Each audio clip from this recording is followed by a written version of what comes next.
కుండతత్వం. మట్టి కుండకు మనిషికి చాలా దగ్గర సంబంధం ఉంది. మట్టితో చేసిన కుండ కాబట్టి ఎంత శుభ్రంగా కడిగిన మట్టి కుండే అంటారు. మనుషులు చర్మం కోసం వాడే లేపనాలు అందం ఎంతవరకు ఉంటుంది? కొద్ది కాలం. కుండలో పరిశుభ్రమైన నీరు ఉంచితే నలుగురు త్రాగడానికి ఉపయోగపడుతుంది. మనిషి కూడా అంతే కదా. మంచి అలవాట్లు ఉంటే నలుగురికి సహాయపడుతాడు. కుండ నిర్మాణం చాలా సున్నితం. మానవ శరీరం కూడా చాలా మృదుత్వం. కుండలో చల్లని నీరులా మనసున్న మంచోడు అంటారు. వేడి కుండలో నీళ్లలా వత్తు ఉంటే కొన్నింటికే ఉపయోగం. కోపధారి మనిషి స్నేహితులు తక్కువ కదా. కుండని ఎంత జాగ్రత్తగా చూసుకుంటే అన్ని రోజులే దాని వాడకం.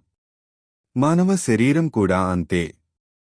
నీవు తినే ఆహార నియమాలు మరియు నియంత్రణపై జీవిత కాలం ఉంటుంది.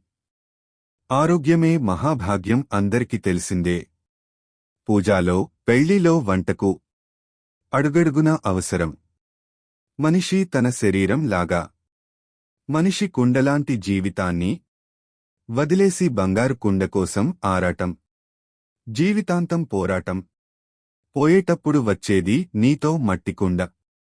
కుండలోని చల్లని నీటిలా నలుగురికి ఉపయోగపడడం పోయి సంపాదనే ధ్యేయంగా మేమే గొప్పోలమని కొందరు కొట్టుకు చస్తుంటే కుండ అనుకుంటుండొచ్చు నేనే నయామని కొందరు మహానుభావులు. పురాణాలలో ఎలా ఉంది అలా ఉంది అని అంటారు. చివరకు కుండ పగిలింది. నిన్ను శవం అన్నారు బంధువులు.